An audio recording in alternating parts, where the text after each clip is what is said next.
And welcome to your maths class. Today we will do worksheet 4, question number 4. We have completed question number 1, 2, 3 in last class. Question number 4. If 4 pair of shoes cost rupees 3624, then A part, what will be the cost of 1 pair of shoes? अगर 4 pair की cost rupees 3624 है तो 1 pair की shoes की cost कितनी होगी? तो हम इसकी स्टेटमेंट लिखेंगे. Cost of 1 pair of shoes is equal to rupees 3624. Cost of 1 pair of shoes 4 pair की इतनी है तो 1 की कैलकुलेट करनी है. तो क्या करेंगे? डिवाइड 4 से 3624 को डिवाइड करेंगे. 4 9 36. 2 नोट डाउन किया. 2 is less than 4, so note down next digit, it means 4. और यहाँ पर हम 0 भी लिखेंगे नेक्स्ट डिजिट नोट डाउन करने से पहले, क्योंकि 2 हमने नोट डाउन किया और वो डिवाइड नहीं हो रहा. 6 4 6 24. 4 6 24.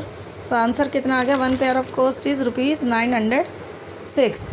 नेक्स्ट है B part. What will be the cost of 7 such pairs? 7 pairs की कॉस्ट कैलकुलेट करनी है. 7 pair of shoes. Cost of 1 pair of shoes is rupees 906. Cost of 7 pair of shoes 7 से मल्टीप्लाई कर लेंगे. 7 6 42. 2 आ गया हमारा यहाँ पर. 4 कैरी ओवर. 7 को 0 से मल्टीप्लाई किया. 0 4 में ऐड किया तो 4 आ गया.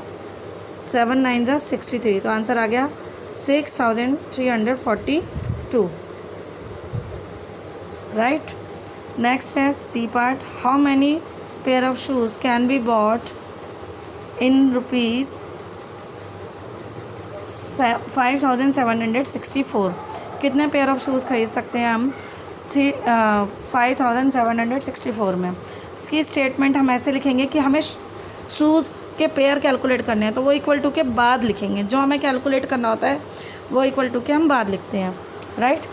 तो in rupees 3624 pair of shoes can be bot 4.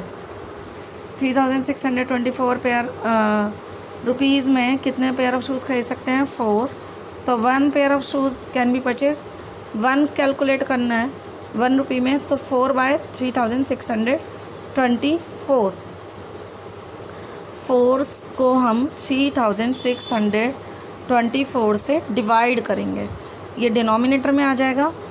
अब हमें कितने रुपीज़ में कैलकुलेट करना है? 5764 रुपीज़ में how many pair of shoes can B purchase. तो इससे क्या करेंगे? जो 1 रुपये का आया था डिवाइड करने के बाद उससे हम इसको मल्टीप्लाई कर लेंगे. अब 1 पहले से कैंसिल करा. 4 1 4, क्योंकि हमें पता है हमने यहाँ पे डिवाइड किया था 4 से इसको, तो 906 आया था.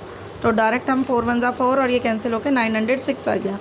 अब 906 से 5764 को डिवाइड करेंगे. राइट. यह हमने डिवाइड किया.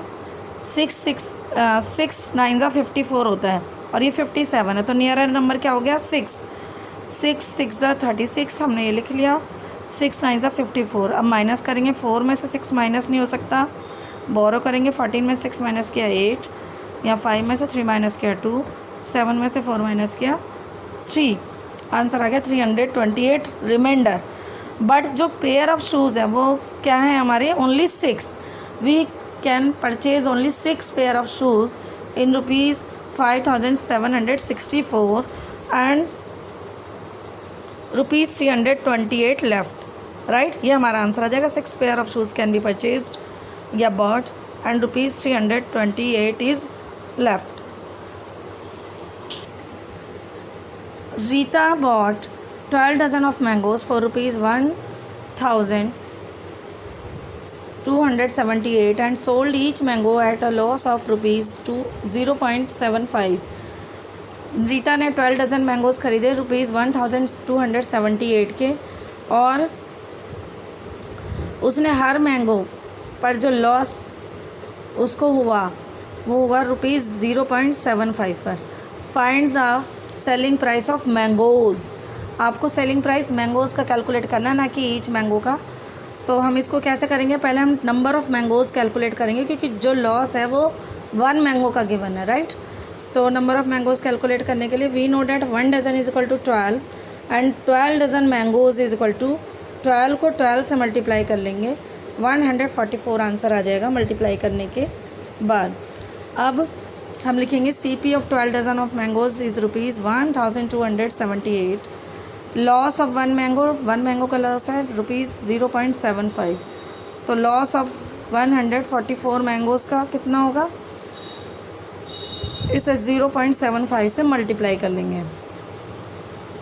144 को मैंने यहाँ वर्किंग में मल्टीप्लाई कर लिया तो आंसर आ गया 108.00 मल्टीप्लाई करने का। तो पॉइंट के बाद 00 है, अब इसे हम ओनली 108 कंसिडर कर लेंगे क्योंकि पॉइंट के बाद 00 रिमूव हो जाएंगे, right.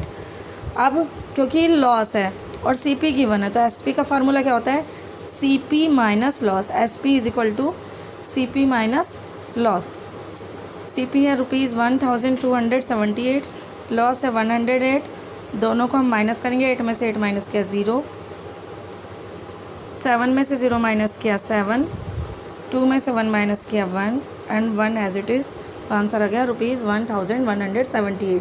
Question number 6, which is a better buy 6 kg of detergent for ₹975 और 2 kg ऑफ डिटर्जेंट ₹336।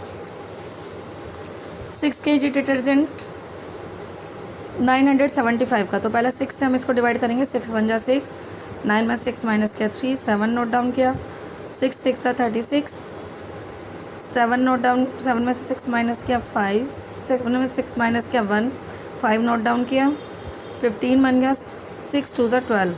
अब 15 में से 12 माइनस किया 3 रिमाइंडर आ गया था तो मैंने यहाँ पॉइंट लिखने के बाद 2 zeros लिख लिए क्योंकि मनी का कॉन्सेप्ट है। तो मनी में 1 रुपी इज इक्वल टू 100 पैसे।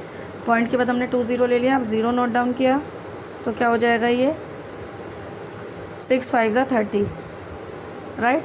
तो आंसर आ गया 162.50। जो 0 एज इट इज़ है उसको यहाँ लिख दिया।